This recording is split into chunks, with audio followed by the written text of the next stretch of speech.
পারিব মহিমাকে জানে তোর ছলনা কে বুঝে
সকলে তারা নিজ নিজ আসন করিলেন গ্রহণী।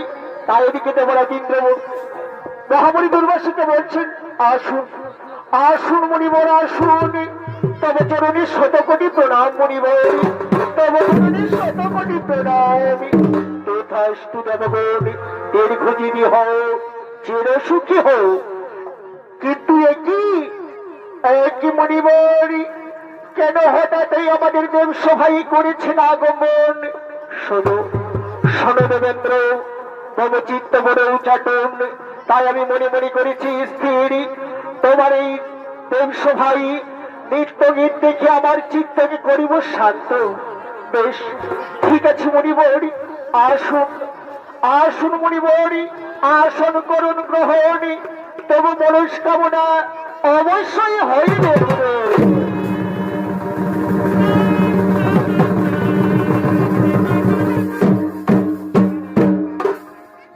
তাই এদিকে দেবসভাই নৃত্য গীতের হলো আয়োজন।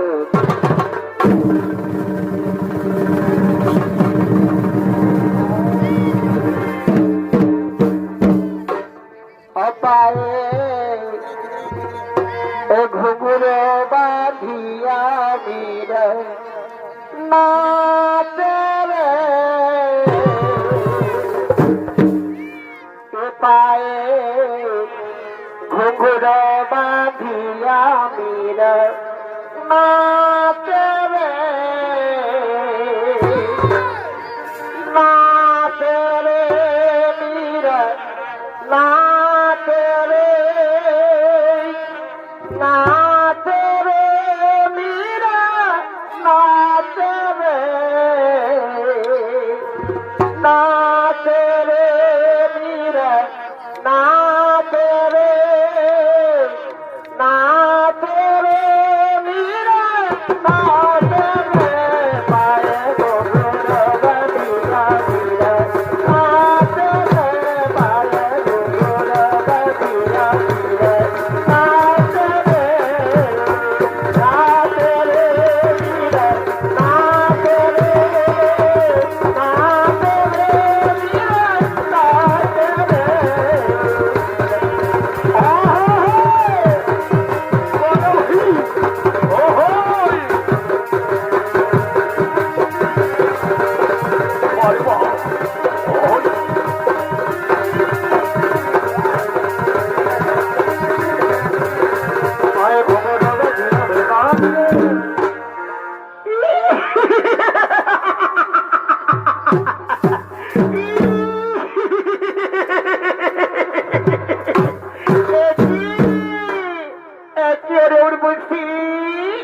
এই নৃত্য খেলাই এই দেবসভায় আমরা প্রতিনিয়ত কত নৃত্য করেছি, কিন্তু এমন কখনো আলু ফলবে কুৎসিত চেহারার ব্যক্তি কখনো দেখিনি।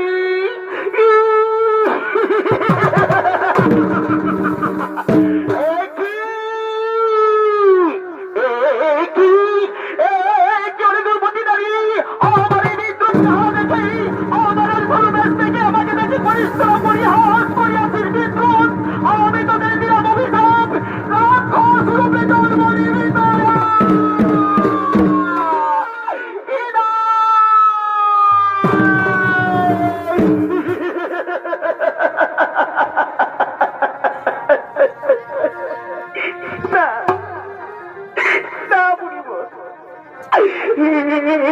বন্ধন দিয়ে আমাদের দণ্ডিত করবেন না মুড়িবহরি, আমরা নৃত্য গীতে বন্ধ হই।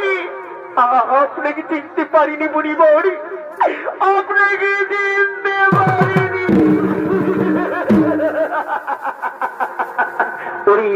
ওরে দুষ্টমতি নারী, রূপ যৌবনের অহংকারী, আমায় মহামণি দুর্বাসা আমার চিনিতে পারিনি না, তাই তোদের আমি নিয়েছি অভিশাপ। এই অভিশাপ ফলবে ফলবে, এই অভিশাপ ফলবে ফলবে।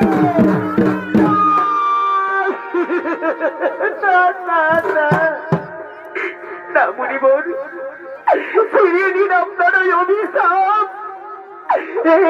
বলে লঘু পাপে আমাদের গুরুদণ্ড দিবেন না মুনিবর, এই লঘু পাপে গুরুদণ্ড দিবেন না।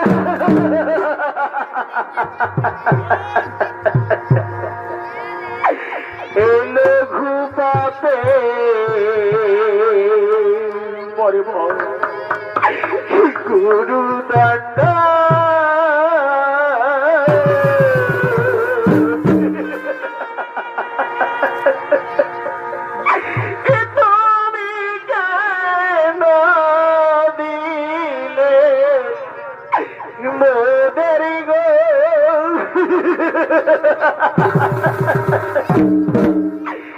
তুমি কেন দিলে দেরি গো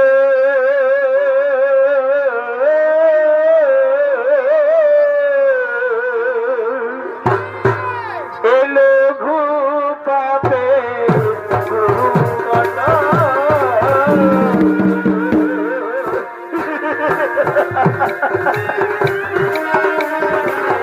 ঘরে গো তুমি না দিলে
আমাদের কি কোনোদিন মুক্তি হবে না ঠাকুর? আমরা কি কোনোদিন পাবো না মুক্তি? ওরে চিন্তা বেশি শোনি শোন, মুক্তি তোদের অবশ্যই হবে। শোনো চিত্রা,